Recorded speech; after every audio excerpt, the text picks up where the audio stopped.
All right, I got you mute, admit all. Everybody is joining.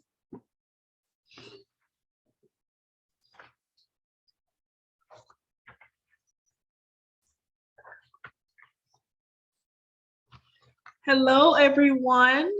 Welcome, welcome, welcome, welcome. Thank you guys so much for taking the time to be a part of this seminar.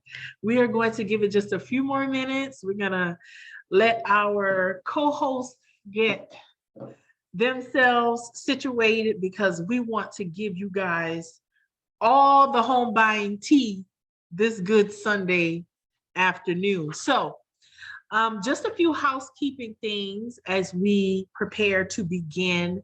I am going to post links to all of the freebies that we've promised you. And actually, we put together a little bit more than we said we were going to put together.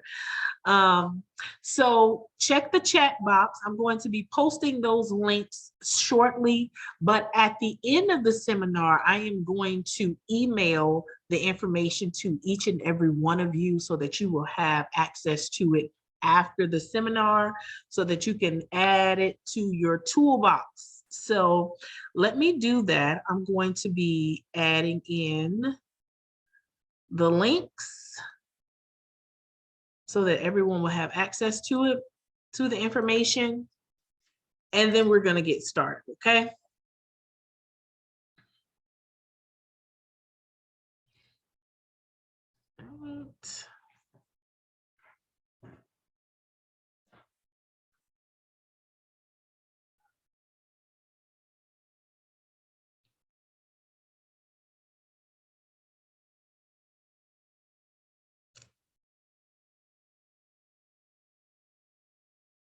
All right, lots of information. So there you go.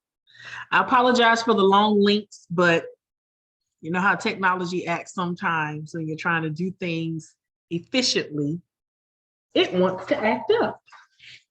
But when we get ready to, but again, as stated, I am going to send everyone an email with the freebies. And then a few days after we get this video edited, I will send you guys access to the replay as well. So hello, Deasia. Hi, Kintera. Hey, Rachel. Hello to everyone. Antoinette, thank you for joining. Michaela, hello, thank you for joining. And guys, it's not too late to share this. You can still share this and invite others to join. I will be allowing anyone in who registered so that they can get this good information. So we're going to go ahead and get started because I do not want to prolong the seminar and I don't want to keep everyone all afternoon. Again, welcome. If you don't know who I am MyKeida, the credit teacher Middleton. I am the CEO and senior repair specialist at Elite Credit Services. I am based here in Santee, South Carolina, but I am licensed and bonded to help you wherever you are. And today I am working with some very special people.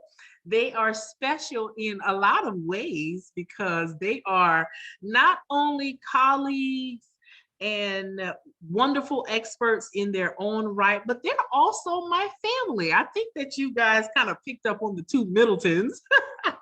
But I want to introduce Miss Denise Rush. She is the owner of her own realty brand. I'm going to allow her to introduce herself in just a minute. She is also my auntie, and she is a real estate expert, and she's going to be sharing a lot of information with us this afternoon. And then this handsome chocolate guy that you see here on your screen, Mr. Hazel Middleton, he is my brother. And he is a real estate investor as well as the CEO of Tier 1 Home Inspection. And at this time, I'm going to ask that they each unmute and just give everybody a quick little hello right before we get started. Ladies first. Good Sunday afternoon, everyone. And what a great pleasure. What a great way to spend a Sunday. At home, from the comfort of your home, getting some information regarding home ownership. Again, my name is Denise Rush, MyKeida's auntie. I've been a realtor in the real estate game for about 13 years. A realtor with Keller Realty, Mount Pleasant, Charleston. But of course, realtor for the entire state of licensed for the entire state of South Carolina. Also own my own real estate investment company as well. And love home ownership, love to help individuals buy homes, buy their investment properties, sell properties, or just information regarding anything regarding any real estate needs that you may have. So I'm glad to be here. And MyKeida, thank you so much for including me on the platform today. Awesome. Absolutely. Most definitely. And you can help real estate agents as well as those people who are interested in buying. We're going to cover that later on. Okay, Mr. Middleton. Thanks for the lovely light intro. Obviously, she is my sister. My name is Hazel Middleton. I'm the owner of Tier 1 Home Inspections based out of Charlotte, North Carolina, but I do business both in North and South Carolina license. I've done this past year, I did 100 plus inspections. So we do have a wider range of experience. Of course, born and raised in South Carolina, where I was a tradesman myself, coming under my father, which he did masonry. That kind of taught me the background of the building practices. So that took me into the business that I have now. I did my first real estate transaction at 23 years old. I did a lease option, which was an investment style. That's a whole nother ball game in terms of real estate. So today we're just going to drop some hints, give you an idea as to what we can offer, things you're going to look for, you're going to need when you're going through your home buying process, whether it be for your independent homes or you're looking at doing, investments. So feel free to ask questions. You can drop questions in the chat box, or you can send us emails after the fact. So we're looking forward to it. We're going to have us a good time. We're going to keep it nice and light and fluffy, but we're going to give you some good information. So keep your eyes and ears open. Absolutely. Thank you. Thank you. Thank you, team. Thank you guys so very much for giving me your time.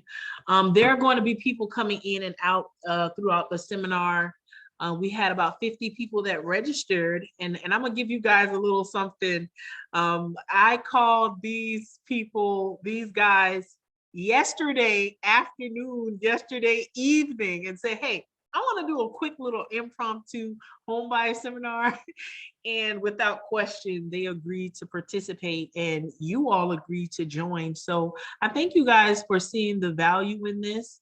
And I trust and hope that what we shared today is going to spark some movement and action in each and every one of you on different levels, home buying, either first-time home buyers, investors, and of course, getting your personal and business credit in order so that you can leverage it to make whatever moves you want to make.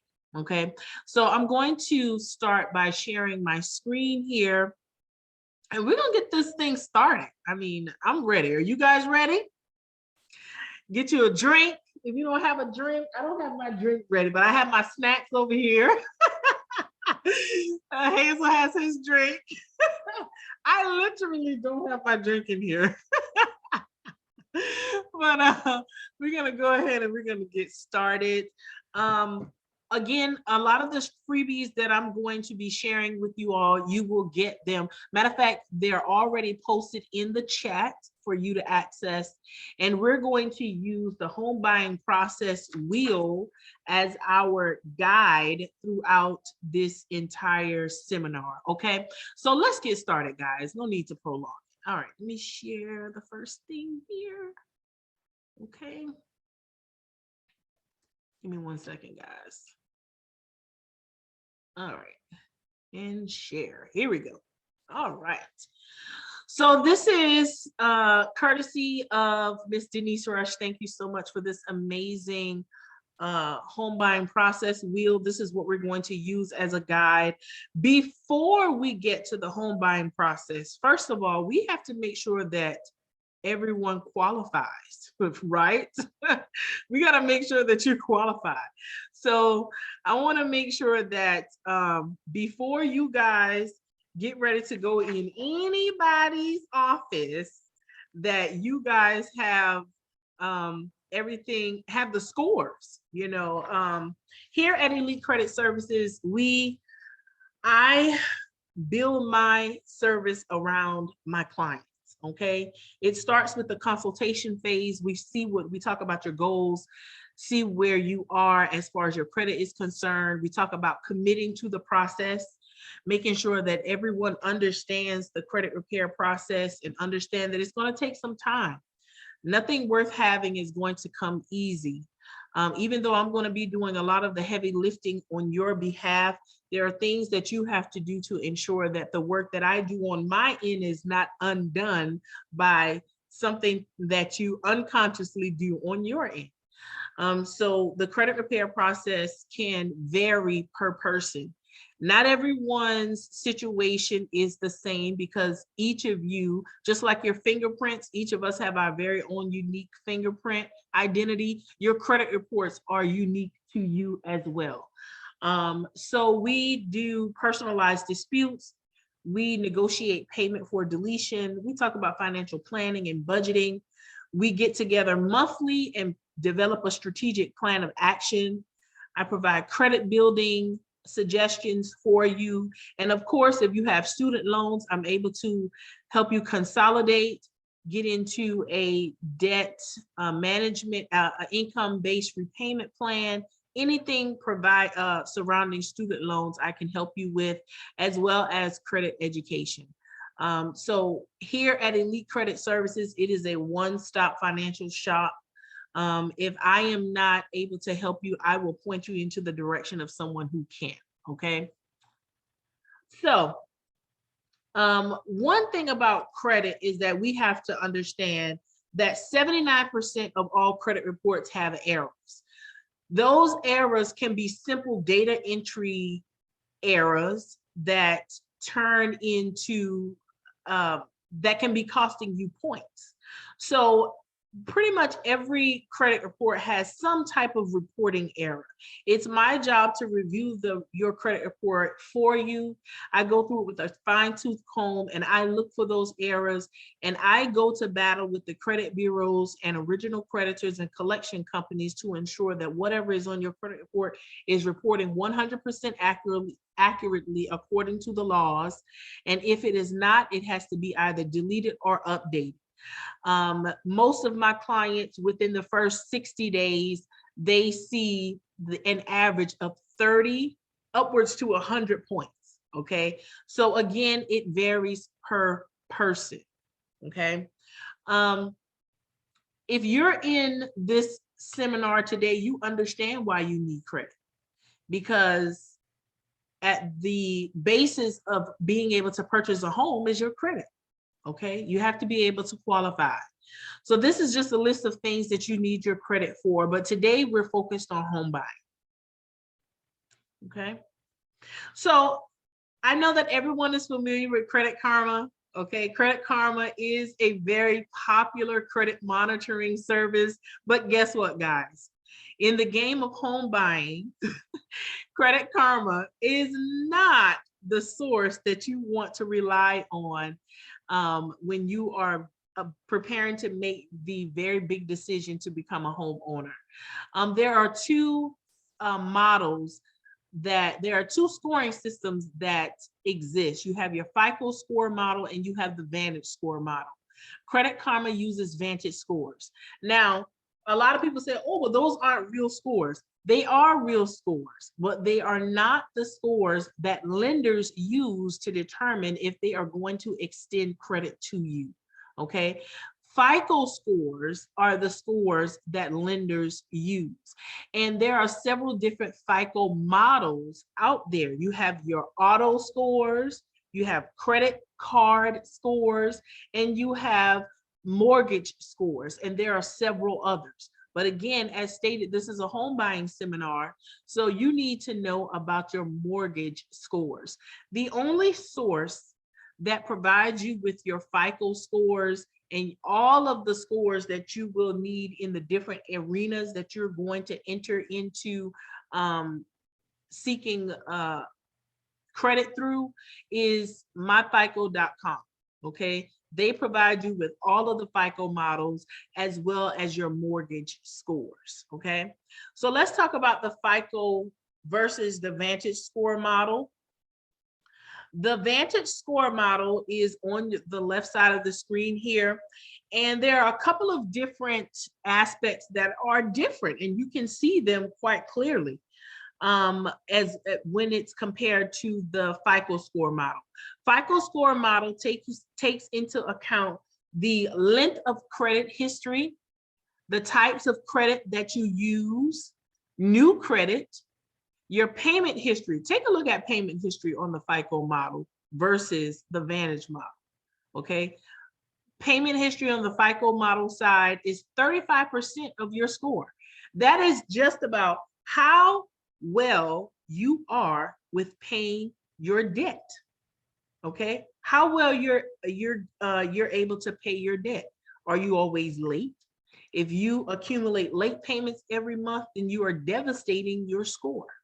One 30-day late payment has the ability to drop your scores upwards to 60 to 100 points at a time. The higher your score, the more points that you will lose, okay? And of course, you have amounts owed, meaning out of your credit available to you, how much of that you are using. So if you have credit cards that total $30,000 and you're using $25,000, you are using a lot of your available credit, okay? And that means that you're overutilization. This is something that I talk to my clients about, and we dive deep into their credit reports through the credit audit report that I provide each of my clients, and we talk about where they are and what they have to do to get it down, okay? So yeah, Vantage score model, FICO score model. Now let's be clear, Credit Karma serves a purpose. Credit Karma does give you a clear indication of what you have on your credit report, and it does a great job of keeping you abreast of any changes to your report, because they send you notifications when there are changes that happen on your credit report. But use it for what it is, what the benefits that it has, but please do not depend on those scores to determine whether you're going to seek a loan or to definitely not to seek a mortgage, okay? And we'll dive into, if you join my private Facebook group, I dive into all of this and more in there pertaining to the different score models and the real reason and the real purpose of Credit Karma and what it serves, okay? Moving on. So back to what lenders use. Again, lenders use FICO scores, okay? And this is another image of the FICO score model, okay?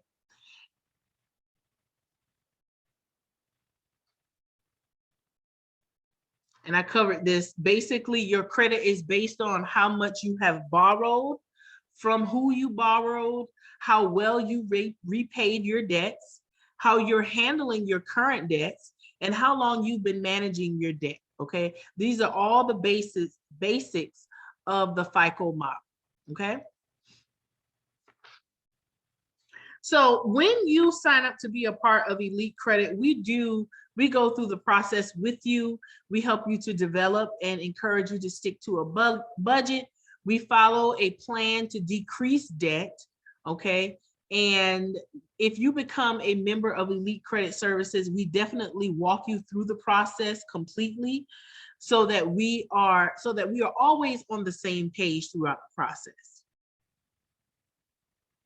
Yes, I will place the Facebook link, the Facebook group link in the chat box in just a second. Thank you, Deasia. I will definitely do that.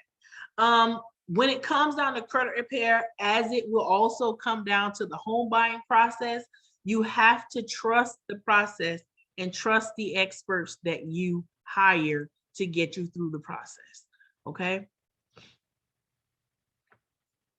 All right, guys. So that was just a quick overview of credit. Okay. So we're getting ready to deep dive into the home buying process, with credit being the basis. After that quick little overview of credit, we're now ready to jump into the meat of this presentation. And that is, how can we get some keys in your hand to your new home? And I'm just going to be very clear with you. Starting now, it's February. It's a very strong possibility that you could be enjoying Christmas in your new home. If you started today, okay, you could be enjoying Christmas in your brand new home with your family, okay? So at this time, we're going to, as I stated, we are going to use this wheel as our guide throughout the remainder of the seminar. I am going to turn it over to our real estate expert, Miss Denise Rush. And throughout, we are going to ask questions. If you have questions, please make sure that you post them in the chat box. Rachel, I am with you on that. Rachel said that is the plan, to be in her home by Christmas. Absolutely. And trust me, we are going to work to make sure that you are there.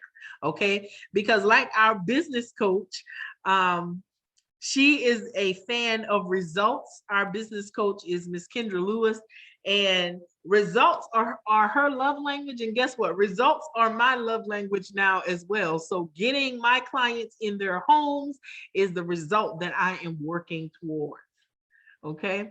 So Denise, I am going to give you the driver's seat, and I am simply going to be here to ask the questions that the people want to know. So I'm going to turn it over to you, Denise. Thank you so much.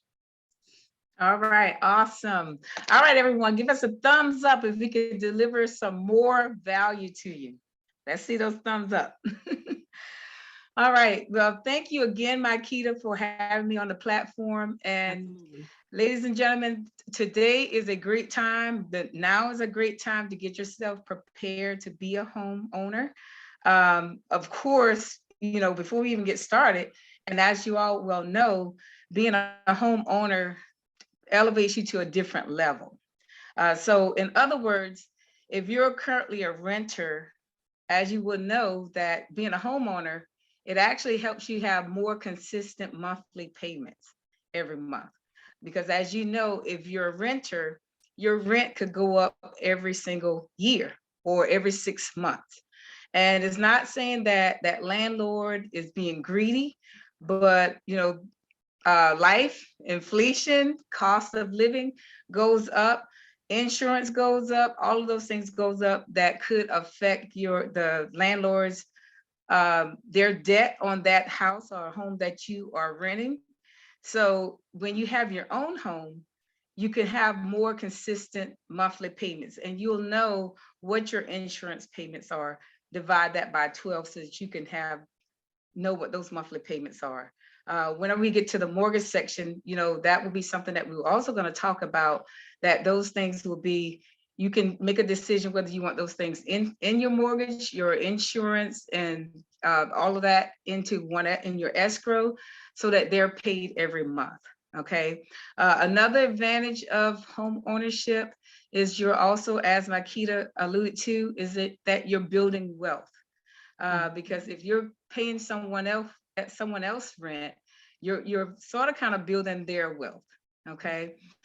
So of course you're building your wealth, and you can leverage that wealth or that equity in your home for all kinds of other things. So far as funding a business or getting rental property. So there are so many other ways that you can leverage the wealth and the equity into your home, into other ventures.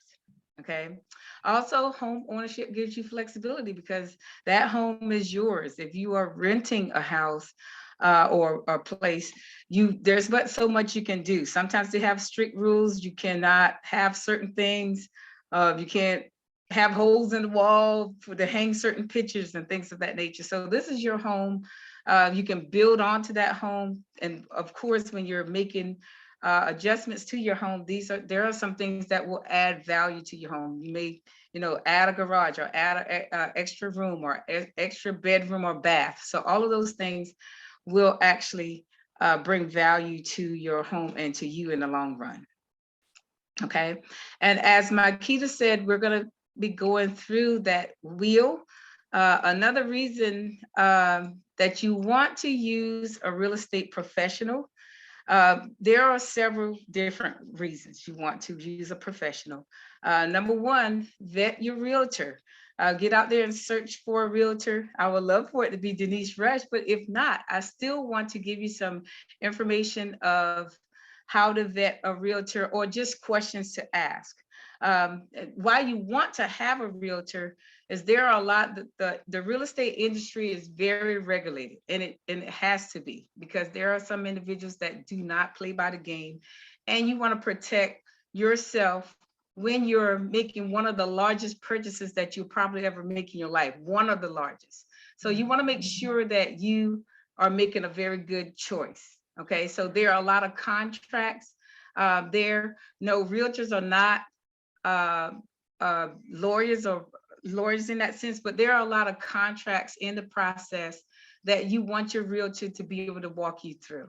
All of my clients, I make sure that you know what these contracts are after we have a consultation afterwards. You will literally go through a buyer's consultation on the contracts that are involved, because not saying that you have to know the contracts A to Z, but I like for my clients to know what they're signing so that you're an educated buyer and that you know each part of the process. So there are a lot of contracts, a lot of disclosures, and you just want to be aware of what those things are. Also, the experience of that realtor. There are a lot of different circumstances or situations that could pose themselves in real estate, and you want to make sure that that realtor provides that experience or has that experience to be able to help you through that buyer's process, because we want the process to be an enjoyable experience for you, because it can be a little scary when you start hearing the contract terms and things of that nature. But if you're a knowledgeable and an educated buyer, then it will ease your way through the process. Okay. Also, there's some technology involved as well. Everything is going paperless, so you want to make sure that you have a realtor that can get you the documents on time, and it depends on what type of technology that you're using.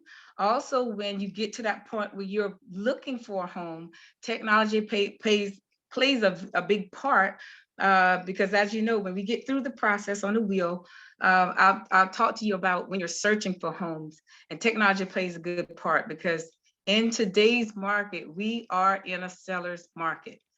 There's not a lot of inventory out there. They measure the inventory by months.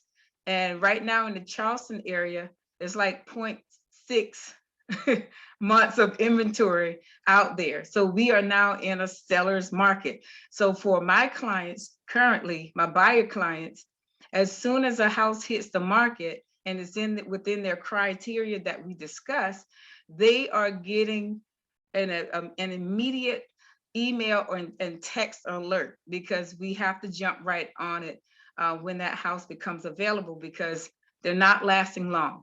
The average days on market for the typical home here in Charleston is about 20 days, but literally we've seen houses go within hours.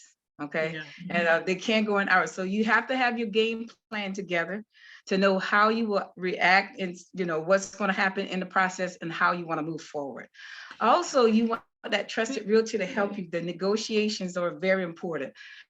From the beginning of that contract period all the way to the end, there can be negotiations there that will happen. And like I said, we're going to get into the wheel and I'm going to go over these, but I just want to go over some of the reasons that you want to hire a realtor.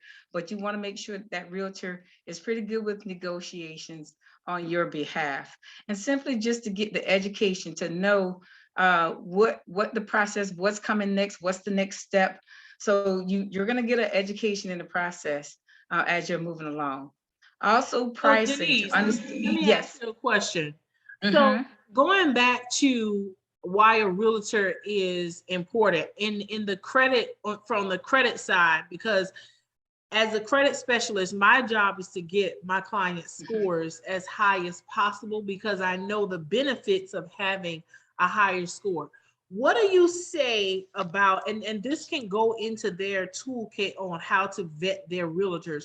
What do you think about realtors who tell their clients that having a 580 score is good enough for them to get into a home?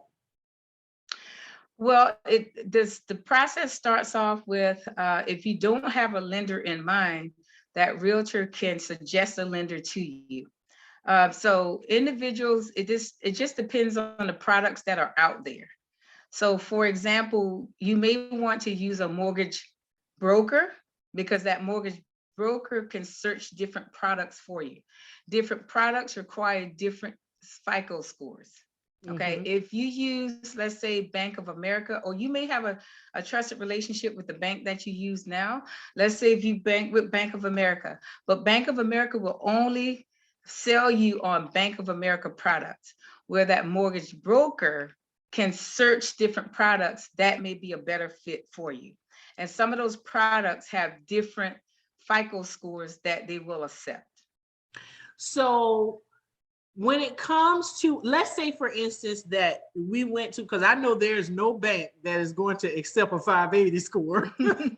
I don't know too many banks that's going to accept that. But let's say for instance that a client found a broker and they have a criteria that accepts a 580 score.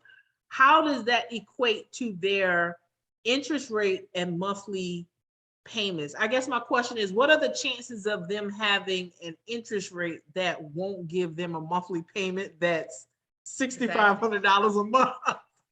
Yes. I mean, of course, and you alluded to it earlier, of course, the higher your scores, the better. Okay, the higher your score, just simply put, the higher your scores, the better. There were some mortgage products out there that, you know, would take a 600 credit score, but these are things that you would discuss with your lender, and the lender will be able to give you, and hopefully that lender is a mortgage broker, where they can give you the different FICO score ranges for those products. You know, if you're a VA buyer, that's with individuals who are in the military who may be able to use a VA loan. There may be a certain FICO score that they're looking for. FHA, you know, you have to have at least a 620 or higher for FHA, but your lender, your trusted lender, is the individual who will know whether those things change or whether any of those products change. USDA loans, where these are homes that are located in rural areas where you do not have to have a down payment, is rolled into your loan. All of those different products require a different, you know, a score. But, you know, Hazel know in the investors world, you know, that could be a whole different subject. You know, there could be different lower score, but you're going to have a tremendous higher interest rate. And that interest rate is so very important because you're saving money in the long run, because you want the majority of that, your payments going towards your principal buy down. And which in today's market, the interest rates are historically low. Oh gosh, back in the 60s and the 70s, interest rates were 24 and 25%. I can't even fathom that. Yeah, they were high. They were extremely high. So, you know, those are all of the reasons that you make sure that you get a great lender. If you don't have one in mind, you know, let your realtor guide you to a good lender, because I'm sure every realtor has their toolbox of vendors that you can use. Yeah. Okay. And one thing you want to avoid is, and I know for me, I don't want my clients to be house poor. You know, they're spending all of their money on and not even maintaining the house, but making sure the house doesn't go into foreclosure, you know. So we want to avoid, on my end, I want to ensure that if you're going to work hard on repairing your credit and then going into the process of home ownership, You want to, first of all, make sure that you have a clear understanding of what you can afford. Okay, because just because we're going to talk about this about getting pre-approved, just because you're pre-approved for 290,000 doesn't mean you need to go out here and get a house that's 290,000. Exactly. Okay, so most definitely. So any questions from our participants about why a real estate professional is important before we get ready to go into the pre-approval process? Okay, so of course, if you have questions, please drop those questions in the chat box and we will address them throughout. So now we're going to keep on trucking along our wheel. We're not going to hit on every single thing because we're already 37 minutes in. Exactly. So yes, we're going to try to combine some of these. So we're going to talk about what do you need to be successfully pre-approved. Pre-approval. Let's talk about pre-approval. Okay. And MyKeida, you hit on just to sort of kind of backtrack just a little bit with your real estate professional. Once you get the ball rolling, that professional should, talk about, you should have an idea of what your monthly, what is your monthly payments of everything so that you can stay within your budget. Because just like you say, you don't want to be house rich.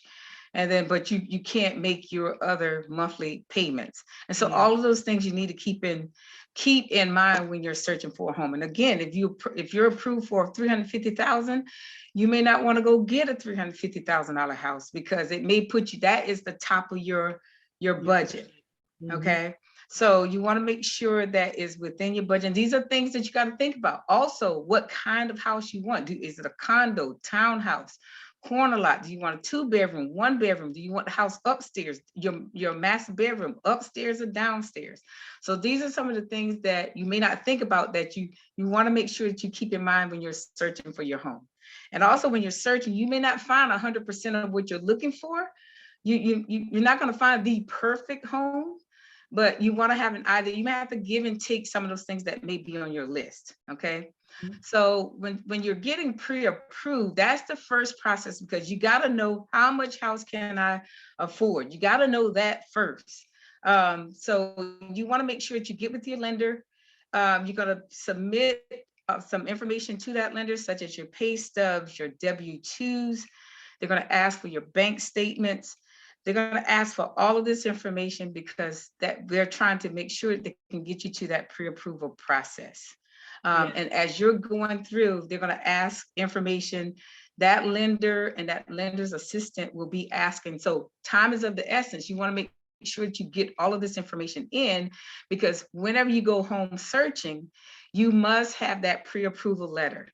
Yes. Sellers will not take your offer serious if a realtor just presents your offer. They have to present your offer with a pre-approval letter, because that pre-approval letter is telling that seller that, hey, they meet the pre-qualifications for applying and securing this mortgage. So you want to make sure that you have those documents readily available. And when your lender asks for them, make sure that you upload all of that information. And remember, you are hiring that lender. Okay, know the difference between your lender and your realtor. The lender is there to help you qualify for that mortgage and walk you through that entire process. Your realtor is there to guide you through the home buying process and through all of those contracts to get you to the closing. Okay, any questions that you may have so far as what's my interest rate, all this and that, you direct those things to your lender. When you get off that phone with your lender, you should have an idea that, okay, if I'm going to go for a $300,000 house, my monthly payments are going to be around about what? Okay. Another thing that you can also do later on in the process is that you're going to start searching for home insurance. And the lender can give you, or your realtor can provide some of those individuals for you. And you're going to search for home insurance. You may go with the one that you have your auto insurance, but search. Don't just go with the first one, because insurance rates could be different. And of course, you're going to divide that by 12. That's going to be added. And your mortgage, your lender will go over all of this information with you. You will or know they all this should go information. through all of that information with you. That's why it's important to be prepared, because if your real estate professional is not having these types of conversations, then that might not be the person for you. That's why even, I pride myself on helping my clients, because a lot of times my clients say, okay, I want to purchase a house, and they have no idea what all comes along with purchasing a house.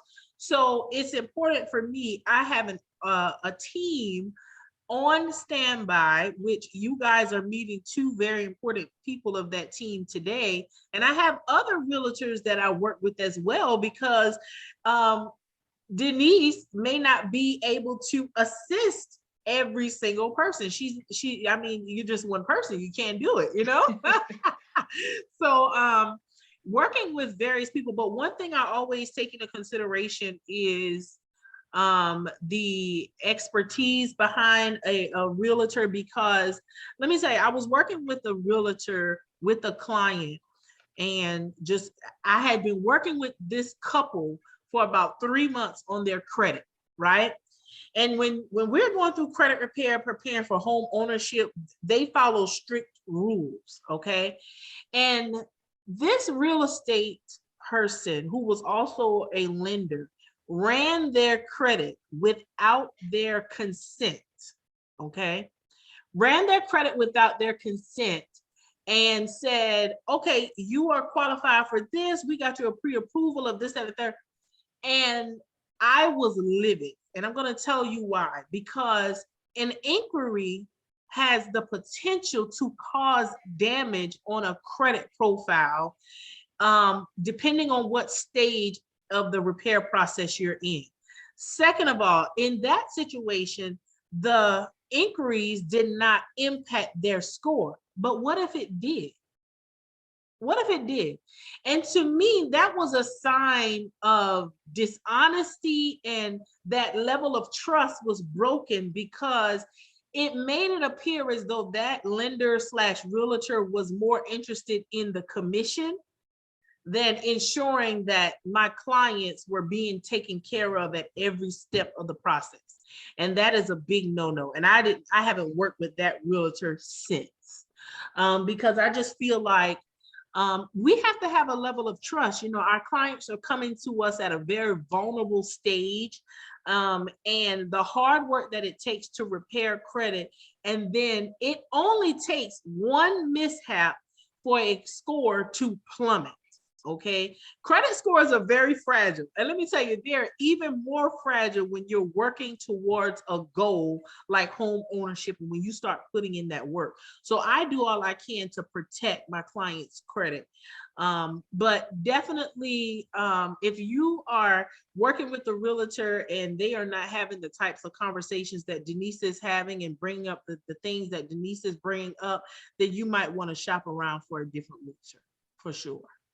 And yes, and although I'm here in the Charleston area, I get individuals from all over the state of South Carolina and out of state that they need a real estate professional. I'm here in the Charleston Tri-County area, but let's say if someone is trying to purchase a home in Columbia, even if that individual calls me, I work with a referral network of realtors that I can refer that individual to. And a lot of times that realtor and I have gotten on the phone and we chit chat about a few things to make sure that, number one, they are prepared to be able to take that potential client, and just to make sure that they take very good care of that client, because that is important. Mm-hmm. So if you don't have a realtor, you can still contact me and I could get you in contact with a referral agent. And that could be anywhere in the state of South Carolina, anywhere in the country, that we could refer you to an agent. Awesome. Okay. And so pre-approved, must get pre-approved. That is crucial in the first step.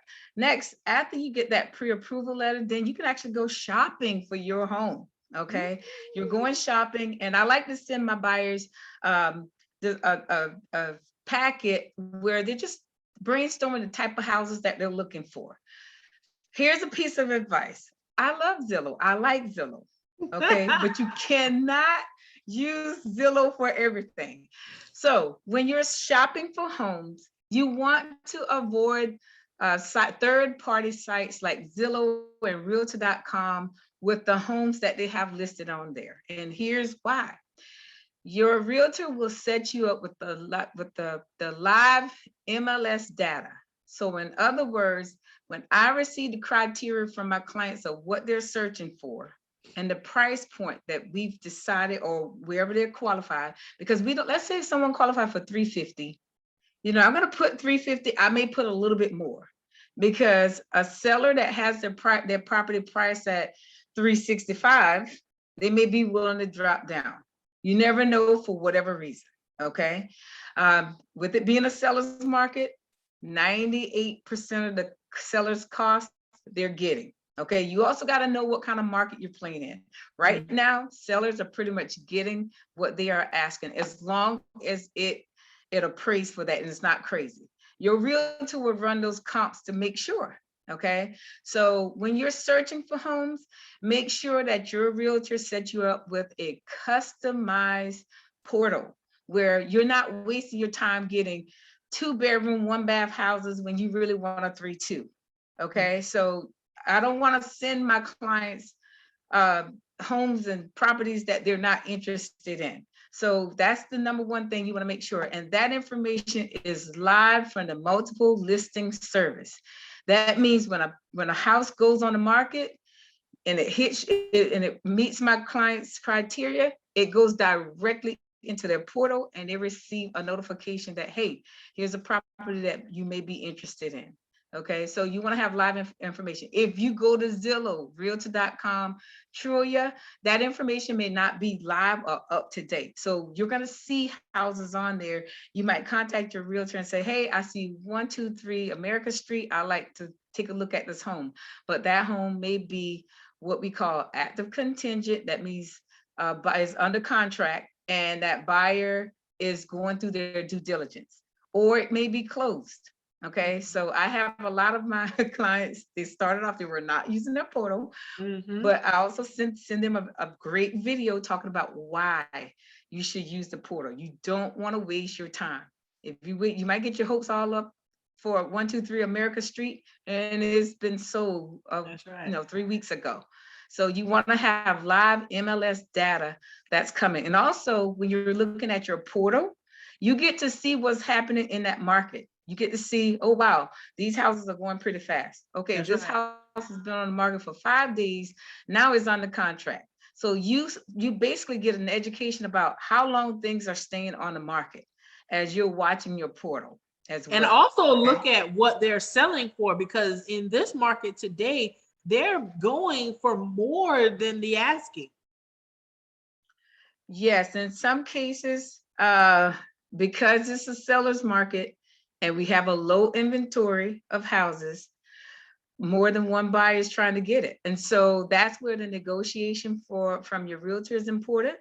Not only do we have a low inventory, but there are individuals out there, believe it or not, folks, that are purchasing with cash. So you are competing against cash buyers. Yeah. But guess what?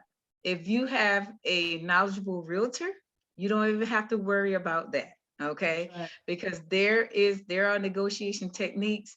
There are services out there that can help you make a cash offer, okay? Right. So those are things that you can work with your realtor to decide how you will go into that game. It's just like that realtor is like your basketball coach, and I mean, they're getting you prepped for the game. You cannot go out there and let somebody slam dunk over you. You got to be ready. You got to be ready. Okay, and you have to be ready. It starts from the beginning. Yes. Your credit score opens the door, along with your income, your DTI, all of those things. They get your foot in the door, but your realtor helps you to walk completely through it and to be able to close the door behind you. So definitely. And so also, go ahead. And also, you know, when you're going through that, the loan getting approved, you decide whether or not it's going to be you on that mortgage or if you're going to have someone else on that mortgage with you. Is another point to make sure that you let your lender know, which they will take you through all of those, that entire process. Okay. Awesome. So what? Go ahead. So We're going through the what I wheel. was We're saying- going through the wheel. I'm sorry. Yeah, I was just All right, trying to so like get searching us for the, homes. Yes, so searching is going to be a lot of fun. And as you're going through those homes, just make sure that you jot down. I also provide my clients with an app where they can take notes. Either if you're a paper and pencil type person, you can take notes, but take notes on the homes that you like.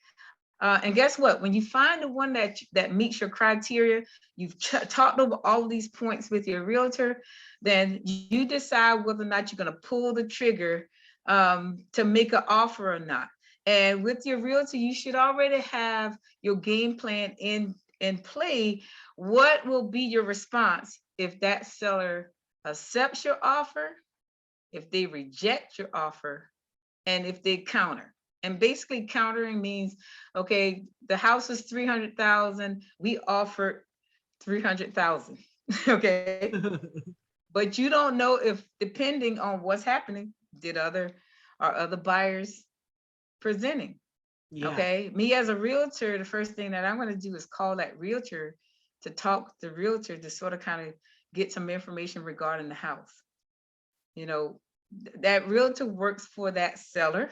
Okay, so they're not going to give me, oh yeah, they're going through a divorce and they're going to sell and they're willing to drop their price by 10. Yeah. They are not going to tell me that because that realtor works for that seller. Okay, but I still like to call and introduce myself to the realtor and just try to gather as much information regarding the house as we can.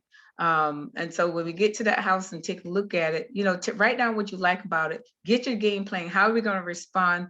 You know, how are we going to make that offer? Okay, and then that next point, after we search for the home and we're ready to make an offer, we just, first of all, I'm going to check to make sure that it's a reasonable price, because yes, it's a seller's market, but there are some sellers that their house is worth 250, but they want 350. Mhm. You know, but in a lot of in those cases, as the realtor, you will run what's called comparables to see what the homes are selling for in that area.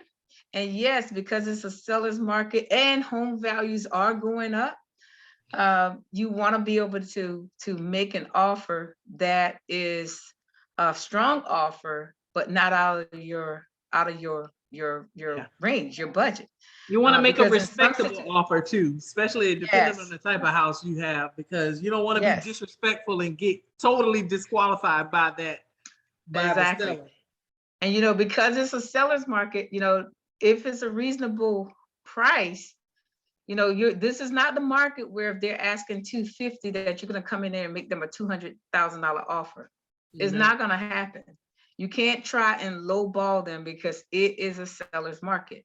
Now it's cooled down a little bit.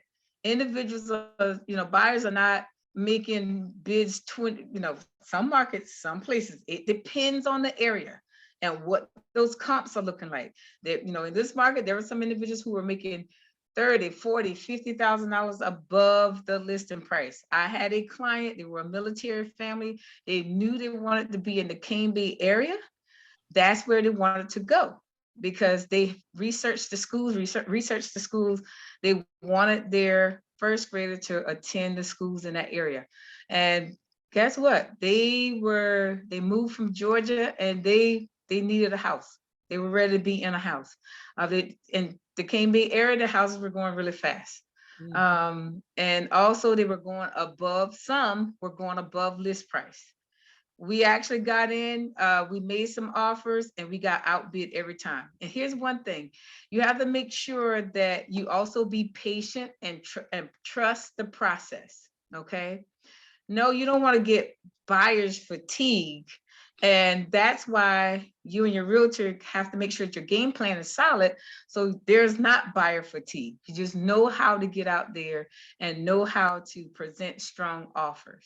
Okay. Yeah. But in the situation with the military family, because they knew that was the house they wanted, they had the money to be able to offer above cash. And this client actually brought it up. It's like, I'm going to go above list. And we discussed what going above list was. And we talked about what could happen. We talked about the pros and the cons. And I made sure and I double checked and I triple checked that is that what they were wanting to do. and we looked at the options and we made that offer and we won that contract. Now that is not the case everywhere. Now, I'm not saying everybody's going to be going above list, but Yeah. it just depends on what's happening in that area. Your realtor will research and see what the comps are, to see, and there are some other things there that may make your offer stronger. Like that seller may be ready to move. Maybe they have to be somewhere. They got to move to North Carolina because they got a job there and they're ready to move ASAP. So your buyer may be able to close in 25, 30 days. So that seller may want, like that quick close may be very attractive for them. So that's why me as a realtor, I want to call to chat with the listing agent to see, what are some things what do they need? Fast, is it okay to do a fast close? Sometimes that may not be the case with all sellers.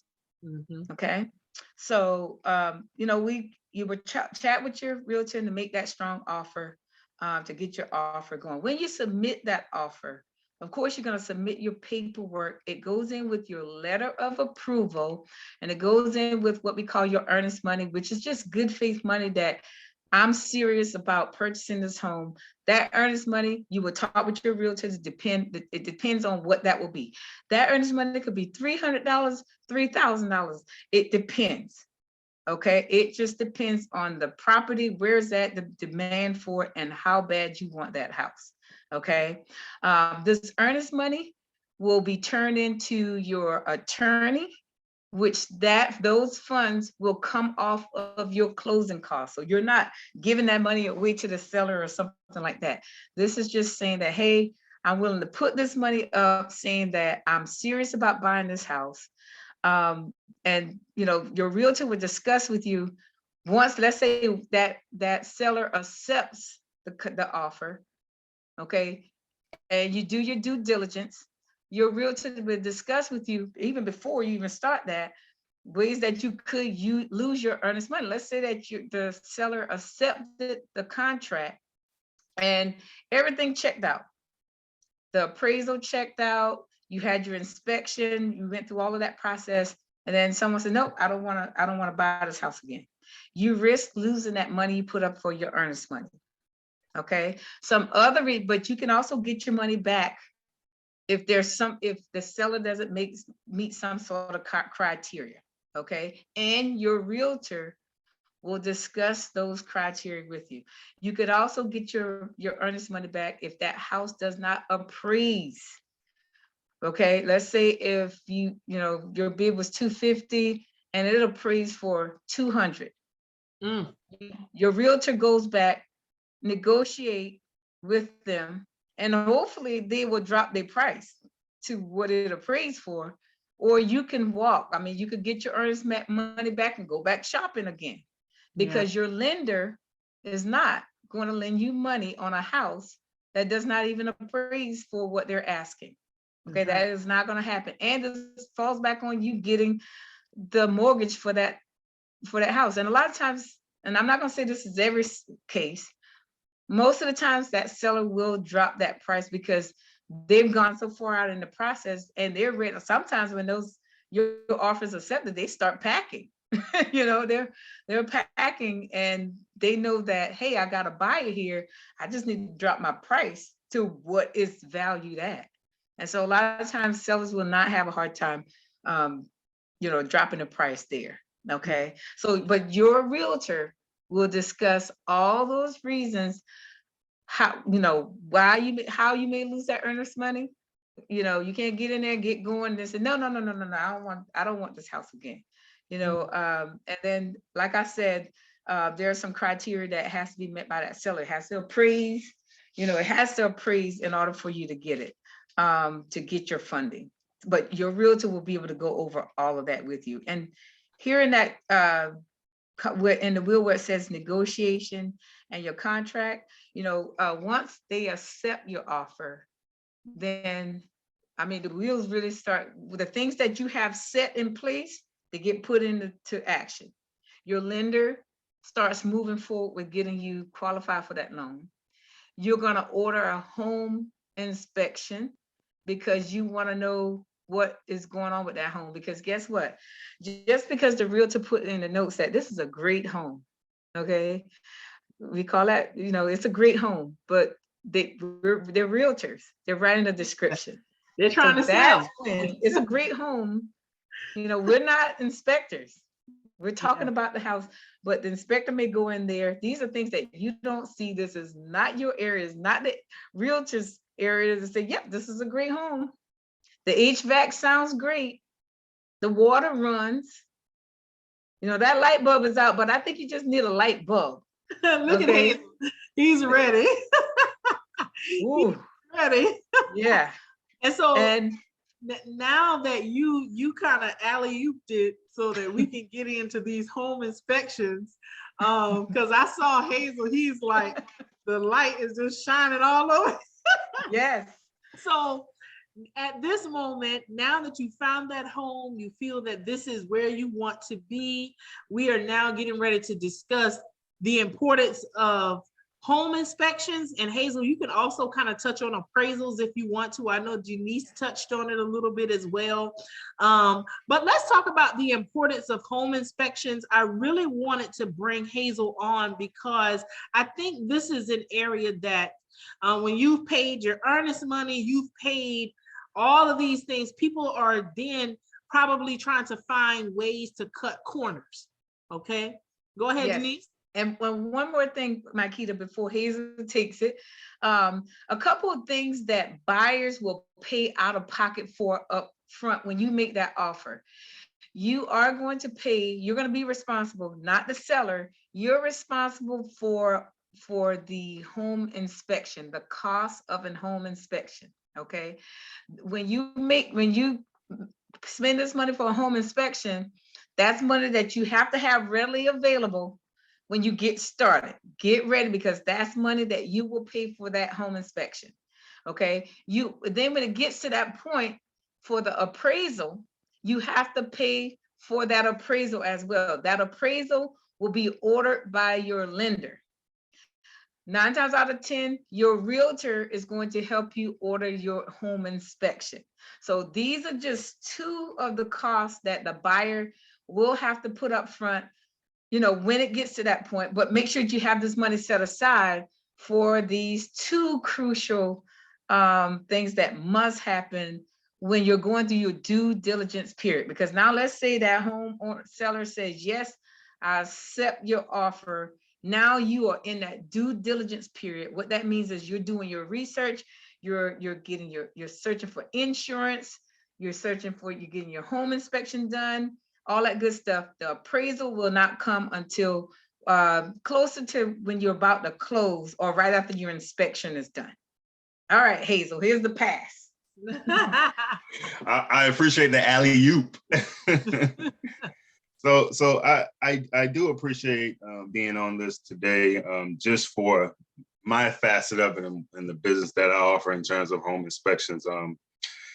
It's a trying market that we have, just mainly because inventory is so low, interest rates are low, and people are somewhat in a hurry to be home ownership to take advantage of what's actually happening.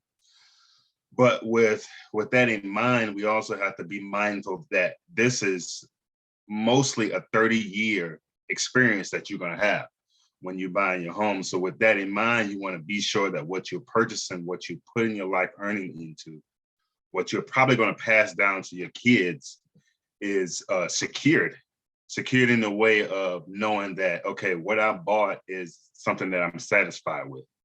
In order to do that, you have to have someone with an unbiased opinion come in and give you an overall overlook, an overall bird's eye view of that property. And that's where home inspections come in. Obviously, I'm the owner of Tier 1 Home Inspections based out of Charlotte here, and I've inspected $1 million homes, and I've inspected investor type properties. There is absolutely no perfect home at all. I don't care if it's a new build. I don't care if it's been on the property and it looks marketed and it looks squeaky clean from the outside in. I can find at minimum 20 issues on every house that I inspect. just because I'm looking for it. That's why an expert outside looking in can actually, that's what they can do for you. Give you that unbiased opinion, because as an inspector, I work for the client in order to secure their home in terms of what's wrong with it. An overall idea of cost when you do an inspection, we don't actually give quotes in terms of repair, but if we tell you, hey, this HVAC fan is going out, you can reach out to, or your realtor could reach out, or we could recommend an HVAC specialist that can give you an idea of cost. But without that unbiased opinion, when you're buying a home, you get into that house after the fact and the HVAC goes out, we talking $5,000, $6,000, $7,000 on an HVAC unit. So now you're 6 months into owning that home. You didn't get a home inspection before, so your warranty is not going to cover it. So now you $6,000 out of pocket, or you're in the cold. So at some point, yes, we do want to be in a hurry. Yes, we do want to secure our futures, but we also want to make sound decisions when it comes to a financial perspective. Overall, what a home inspector does, some home inspectors are qualified in certain areas to be able to give you a more in-depth look of a home. Some home inspectors are licensed electricians, licensed plumbers. It just depends on their experience overall. But for me, I'm a certified professional inspector. I'm with Inanachi. We're actually one of the only accredited, matter of fact, the only accredited home inspector school in the United States. So I'm on my way to becoming a master inspector. But with that in mind, I'm trained to look for defects in your house. Yes, your dad may know houses. Yes, your dad may know how to make some plumbing changes to that house, but does he have an overall eye for the overall function of a house? Every component in your house works together for that house. Your electrical, your roofing, your plumbing, your HVAC, all of it is all encompassing when you're buying your house in terms of that structure. Right? So if your roof is leaking, that affects your insulation in the attic. The insulation in your attic affects the way your house is cooled overall in the house. So if your house is not cooled properly, then your electricity bill goes up. It's all tied in together. So you want to make sure that, yes, I may have to pass on an inspection just to put this offer in. But after the fact, you do your yearly maintenance inspection, right? You do your yearly maintenance inspection so an outside eye can come in and look at those components, look at the plumbing, look at the HVAC unit, look at the roof. Some inspectors do climb roofs, some don't. Just depends on the area that you're in and then the inspector that you have. I do a little bit of both. I climb roofs as well as I have a drone. So your roofing and your HVAC are going to be two of the most expensive components of the house, plumbing and your foundation. Your foundation also. If you're on a crawl space versus if you are built on a slab, are totally different costs. So when you have one pier failing in your crawl space versus one side of the slab failing on your home, it's totally different costs. So you want to keep all of this stuff in mind when you're in your home buying process. I would say actually have that cost of a home inspection in with the process. So your cost of your home inspection as well as the cost of the appraisal, these should be things that you kind of expect to pay out on. The average home inspection costs anywhere from, in my area, depends on the house and square footage, you can run from anywhere from $400 to $700, and that's base inspection. But if you're adding on different aspects of an inspection, like you're doing mold testing, you're testing for asbestos, or if you're doing radon testing, these are all add-ons. I do offer all of those. You're talking pest inspection. I'm gonna give you a story, right? This one guy, I mean, they were in a hurry to buy. It was a home that was owned by a well-known iBuyer.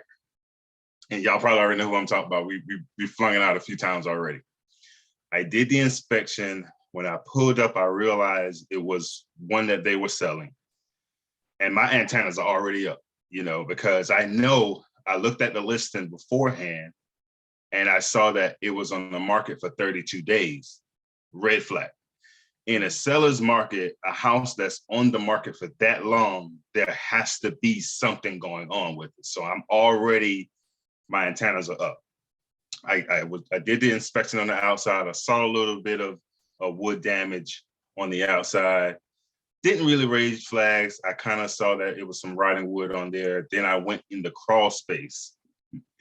The crawl space, within the crawl space, termites were embedded. They were not active, but they had eaten off. They had already shredded the bottom plate within this house. So they were eating and they were having a good time. And then the buyer, this was one of the only times that I actually told a buyer and the realtor that, look, this ain't the one. This is not it. And I'm not supposed to do that, but I couldn't let them put in an offer. He had already put up 20,000, but it was contingent. And I said, listen, I can't allow you to move into this knowing that your entire foundation is compromised. Like, it's compromised along from the simple fact that they had plumbing issues they had copper water supply lines, which all of that was leaking. It had a water pump that was continuously running when I was there. So I knew that there was a water issue when I was already in the house, just from being on the outside. As an inspector, these are things that we look for. And as clients come to us, we actually are looking to secure the deal, but we want to be unbiased, but we also have to tell you what's really going on. Mm-hmm. Me, naturally, I'm a nice guy. So for me to deliver bad news is outside of my personality, but I just had to get used to it. I had to get used to it because that's part of what we do. And that's part of the service that we offer. If you're not giving unbiased opinion, if you're not giving the results that the home actually shows you, then I'm not being the professional that I'm being paid to be. So with that being said, my inspection reports are extremely detailed. I gave a link to kind of go over one of my inspections. Yeah, I had to take out kind of like the client information on here. It pretty much says the standards and practice that I go over, which are Inanachi. Those are the ones that I follow. In North Carolina, a lot of people use Inanachi. In South Carolina, they use ASHI. Those are two institutes that we go by, and it gives a lot of information. My inspection in terms of defects, they break down the significant major defects, with those are going to be in red. Marginal defects are going to be in orange, and minor defects are more like maintenance issues for me. And it pretty much goes over any limitations that I have, exclusions, safety issues. Like here, it shows you your breaker box and where's the main shutter. I'm telling you, people don't know where is the panel box in my house. I don't even know where it is. I've been here for 16 years. I don't even know where it's at. You know, when a breaker trips, they don't even know where to go at. They're like, do I go outside? Do I go to the sub panel? Do I go to the main? Like, I don't even know. That's not good at all. At all. You know, where's my main water shut off? If some plumbing breaks under the sink to where I have all of my stuff stored at and I hit my plumbing line, where do I go to shut off the water main? Like, where is it at? I don't even know where. In my report, it's there.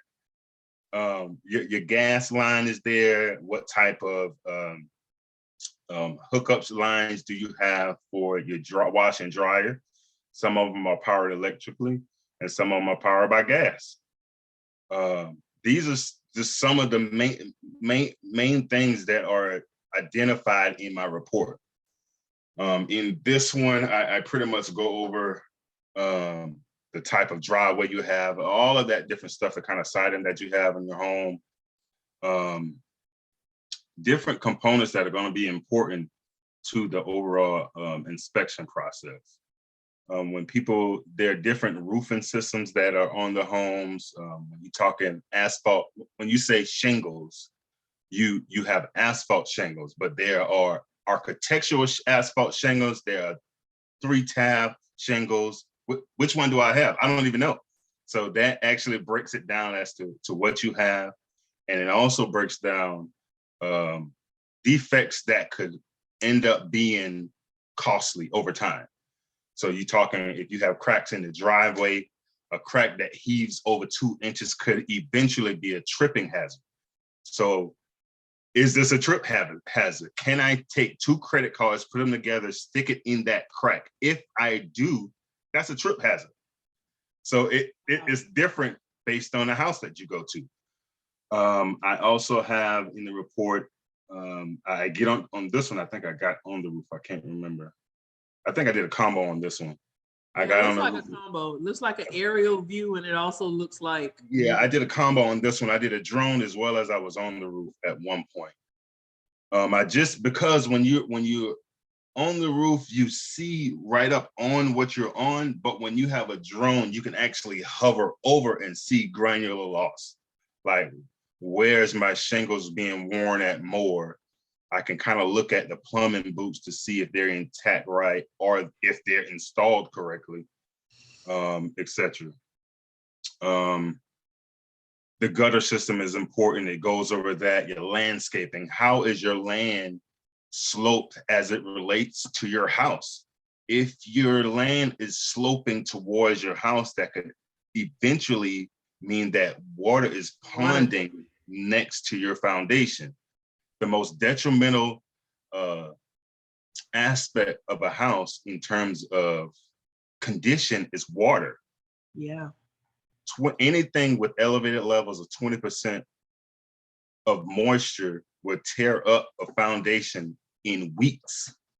Well, I mean, they're right out of subfloor in weeks, but you won't know it until you're walking across it and it's soft. And it's bouncing up and down under your feet, and this happens over time. The next one I think is just a slide that shows. Go back up. The window screens were missing from the windows on this house. So I was like, where are they? So when I went in the attic, they were right there. So I just pointed towards it like, hey, these are the window screens that you need to put in your windows. The furnace was in the attic on this one. It just pretty much explains that. It's a lot of detail, a lot of reading information, but this is what you want when it comes to the biggest investment you're going to make. Looking at this kind of is like how you go on a dating app and you have to put in all of this information, right? Mm-hmm. And then normally when you're putting information, they don't put everything on those things because they want to appear appealing. Mm-hmm. It's not until you get involved that you learn. Like I'm psycho. Right. This is everything. This is like what we need. Honestly, what I learned about the home buying process after I got my feelings hurt a couple of times is not to fall in love with the house. Absolutely. Until after the appraisal and inspection. Simple as that. Yeah. And it's important for that buyer to attend that inspection, because it'll be the best education you have ever gained. I encourage my buyers to come once I've had a few that walk with me during, but most of them come at the end so I can kind of give them a walkthrough as to what I found. I have a digital platform. Of course, you see Spectora is what I use. So I walk them through kind of like the major findings, and the overall report will be completed probably that same day or maybe the next day. I turn around my reports within 24 hours. That's one of my selling features that I have. So that's a good selling feature. Yeah, especially in a busy market. They don't have time to be waiting on your report to come 3, 4, 5 days later. You know, time is of the essence. So with that, you want to do quality work, but you also want to be, you want to move fast so you can help out the process versus hindering the process. And so it looks like on your report, you check every single thing in the house. Everything. Fans. The fans, the microwave ventilation system. Once again, all of this works together in unison in your house. So if you're cooking on your stove and your vent fan doesn't work, when you get smoke, steam, anything in your house, you can't get it outside of that house. So that's another facet of it that works against you having that perfect home. You know, you're checking the sink, making sure the wand works. You're making sure the water pressure up. You're making sure the water temperature is correct. I mean, some people like hot water. The normal temperature is 120 degrees. I've had my temperature gauge on water and it's been at 150. So you trying to cook food in the sink. Wow. You know, so some of those things, and then there could be signs of wear and tear on the water heater. So it just depends. We check that as well, make sure it's functioning properly. Dishwasher. That's one of the things that sellers sometimes don't know the dishwasher is broken because they don't use it. They use the sink, right? So when you come in and I run the dishwasher and I say it's not functioning properly, they're like, what? What do you mean we don't use it? Well, that's probably why it's not working, you know? Yeah.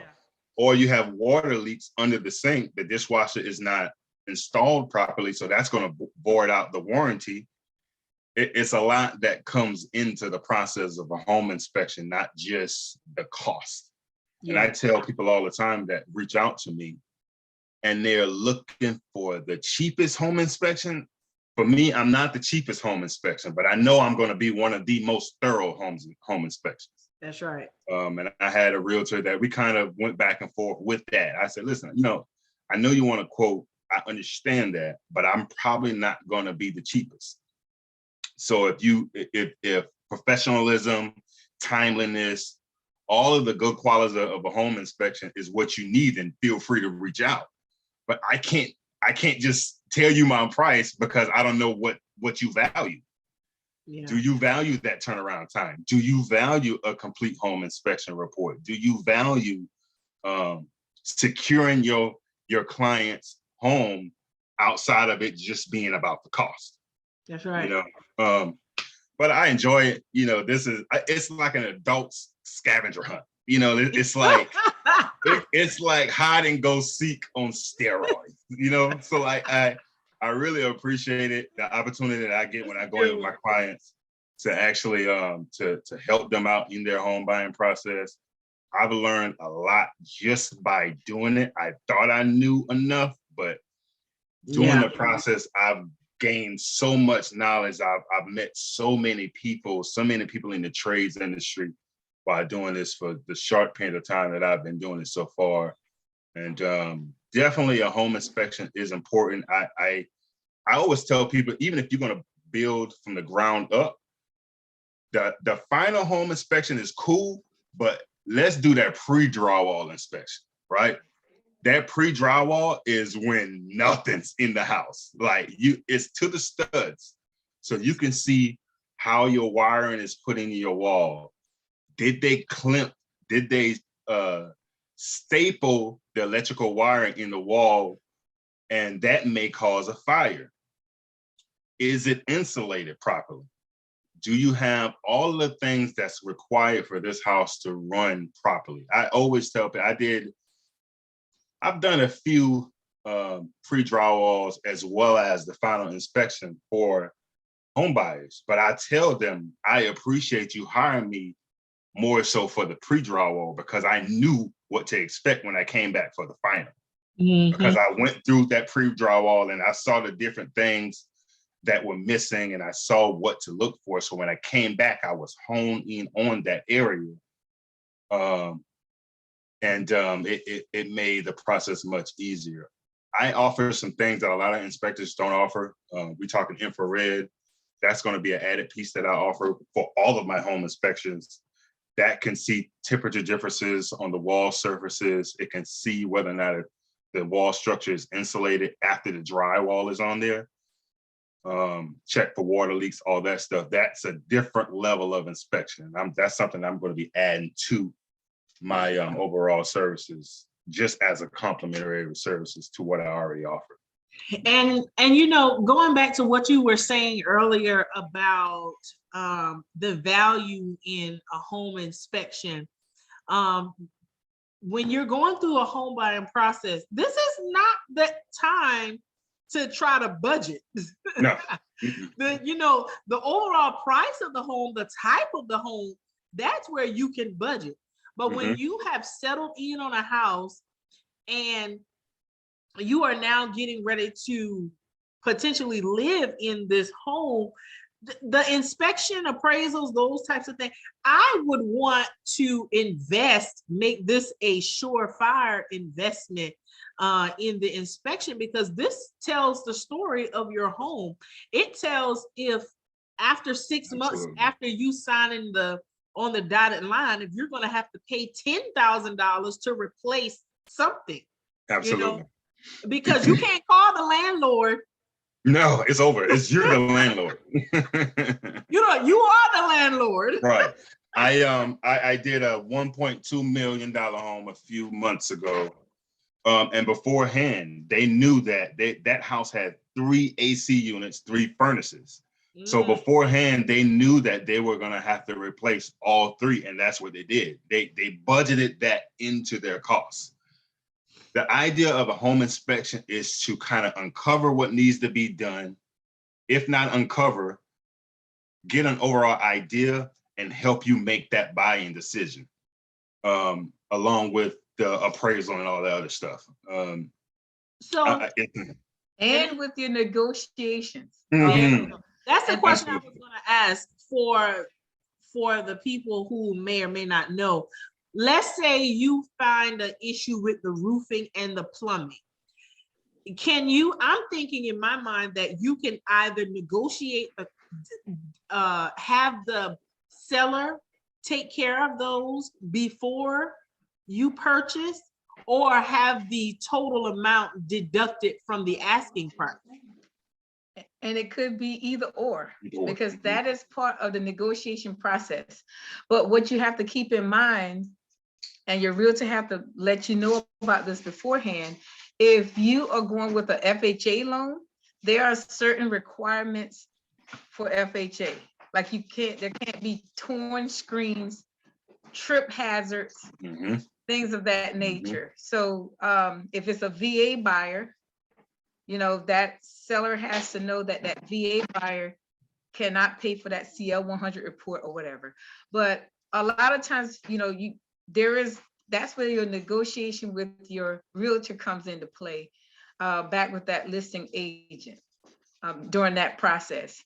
And, you want to make sure that your systems, those core systems, they are in good working order.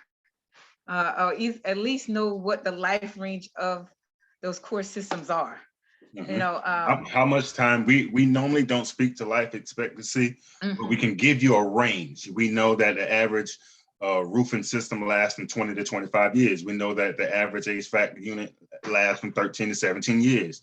So we can give you that idea where you can keep it in mind as to how long do I have to correct these different pieces in the home.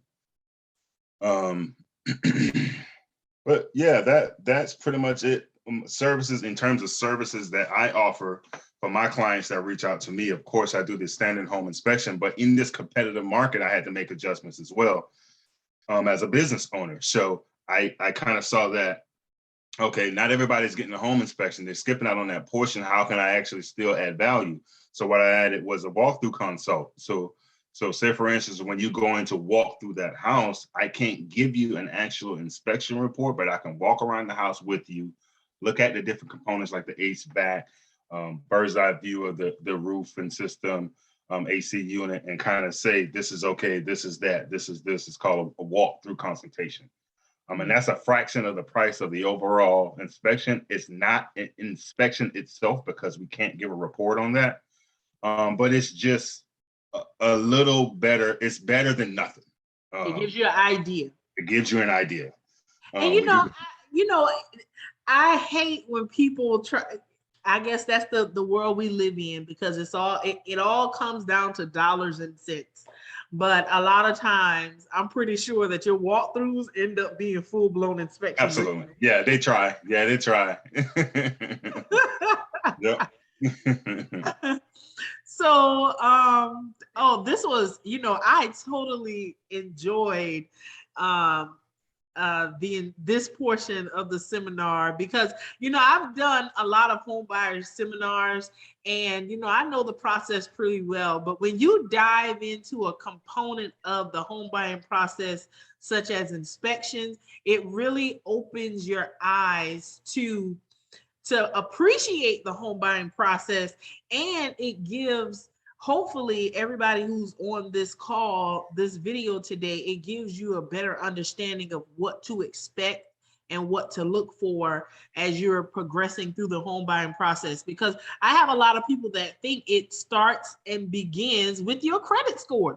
That, again, is the tippity top of the process, but there's so much more involved.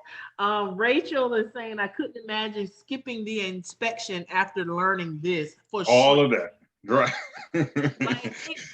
Rachel, for me now, when I get ready to purchase my next home or even build, my brother, he's gonna be there for.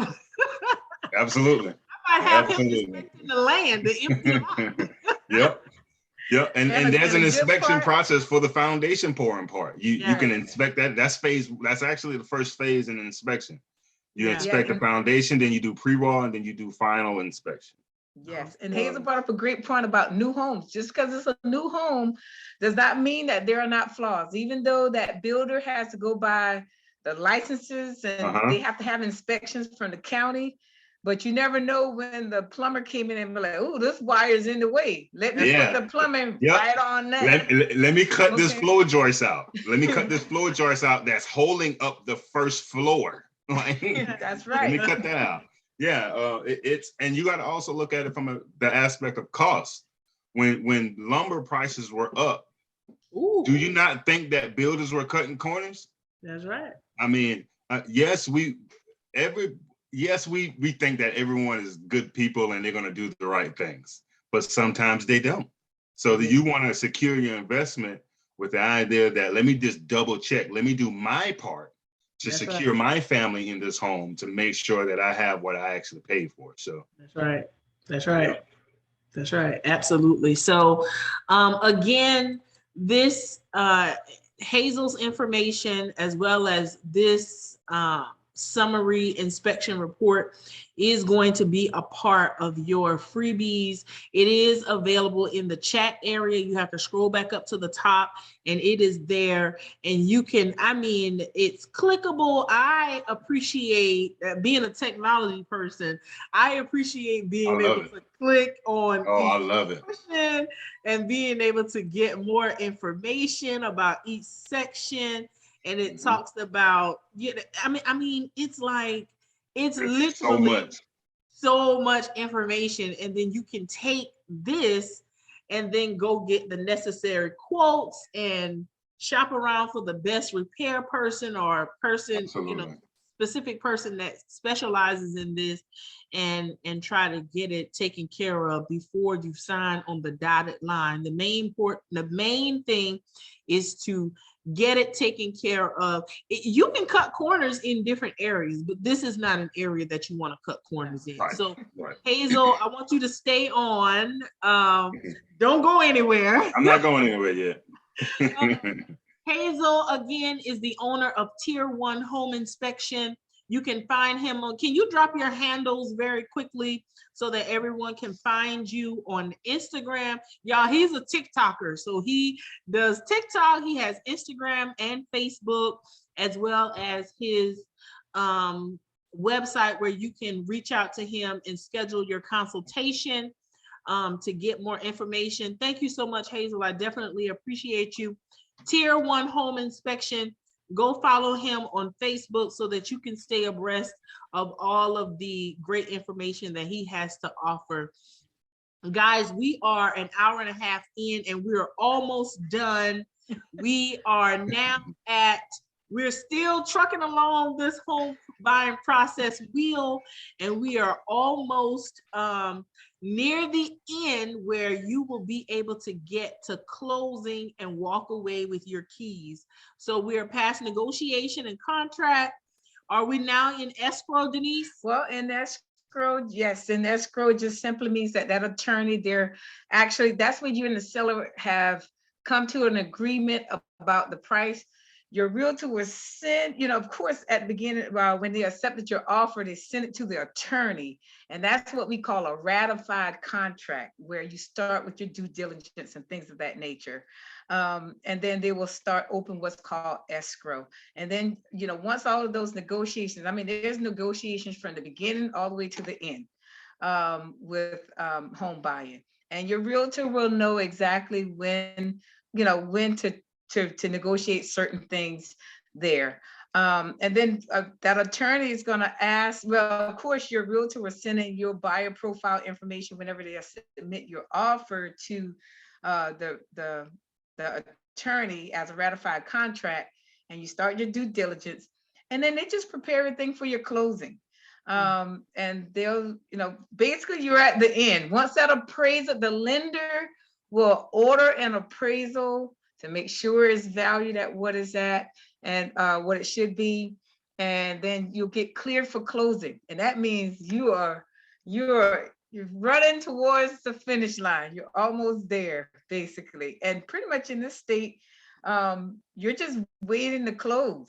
But in that time, do not, I repeat, do not go buy the furniture for your house. Do not do it. Do not buy the brand new Lamborghini. Don't do it. Do not run anything with your credit. Don't make major purchases on credit.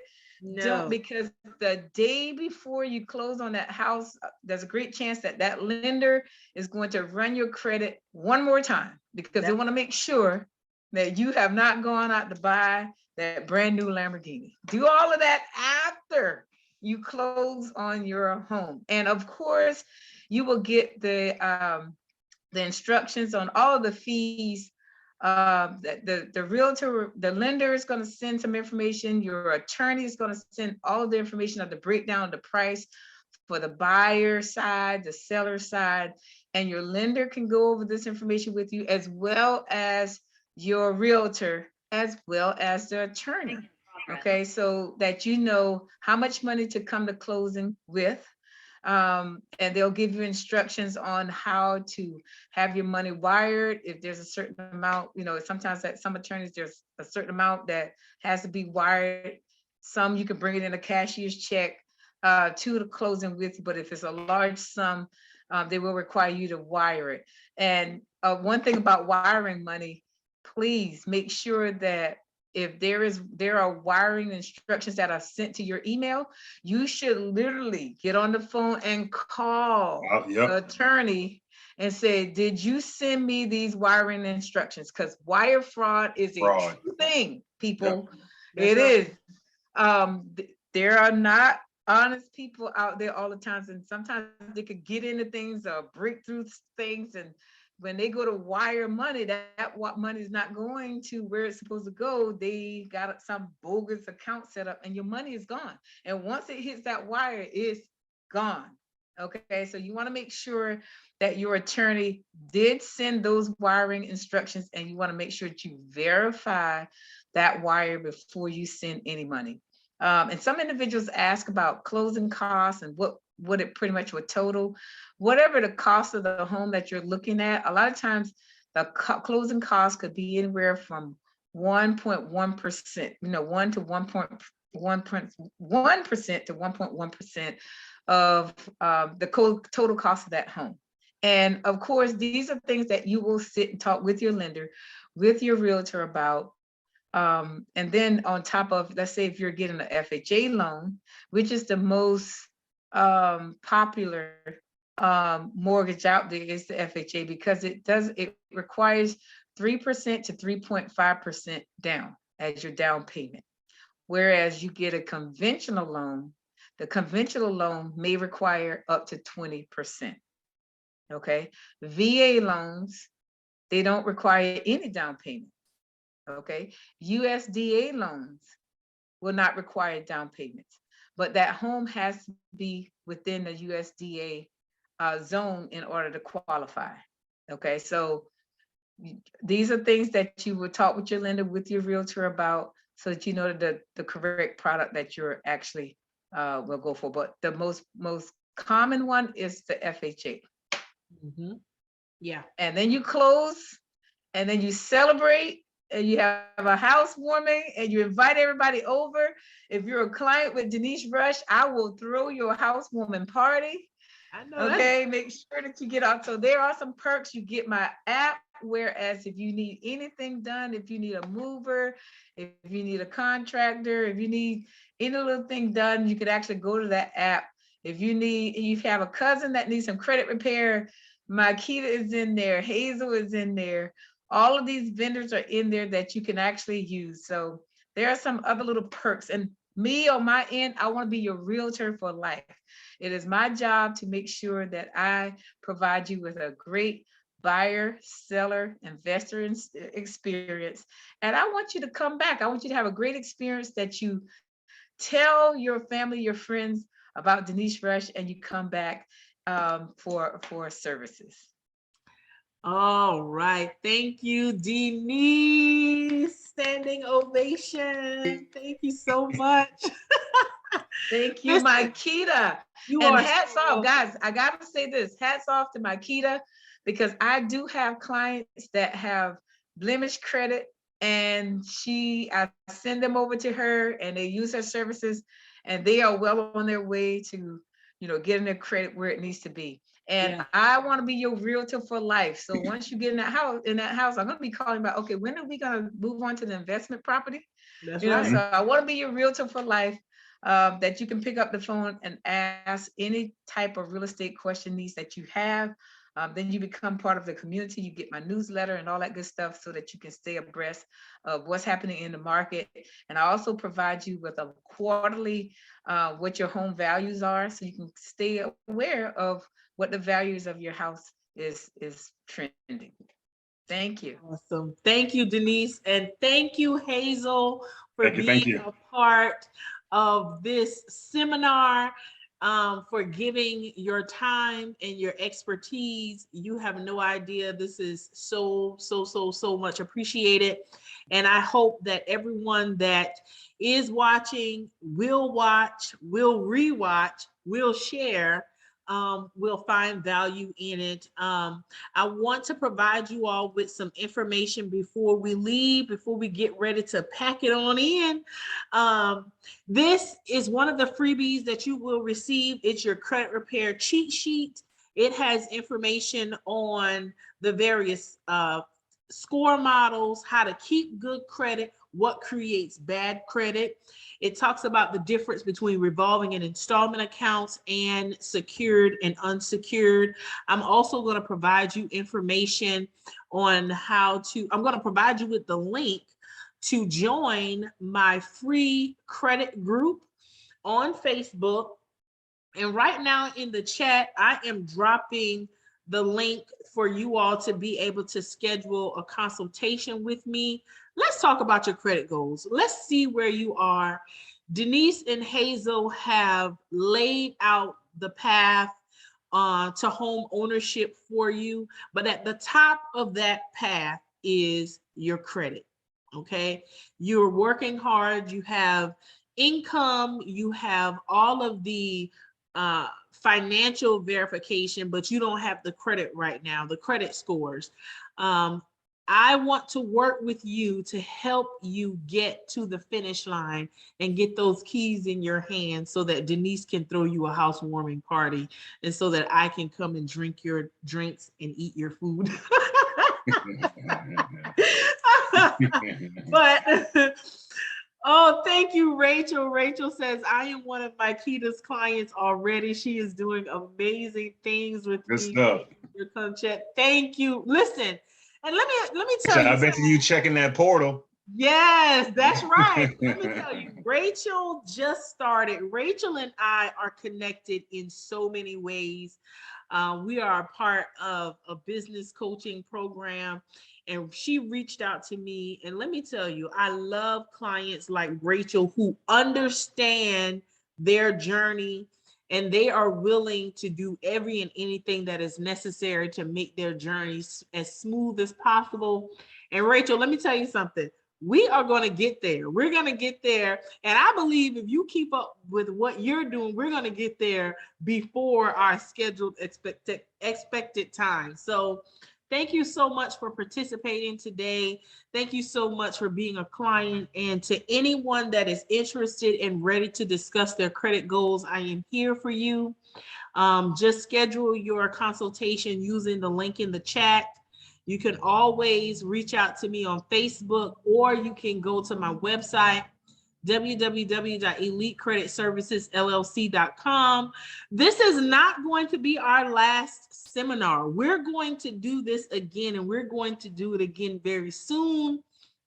So each of you will be added to our mailing list, and we're going to be sending out information.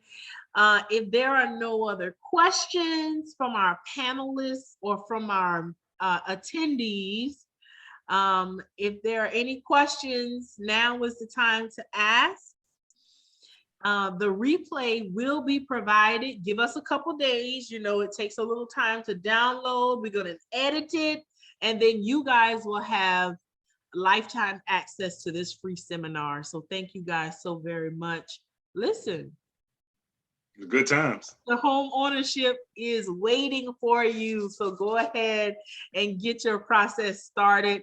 Reach out to me. Thank you guys so much. Denise, Hazel, I will see you guys very soon. See y'all soon. Thank you all so much for participating, and you guys enjoy the rest of your day. Thank you so much. All right, God bless.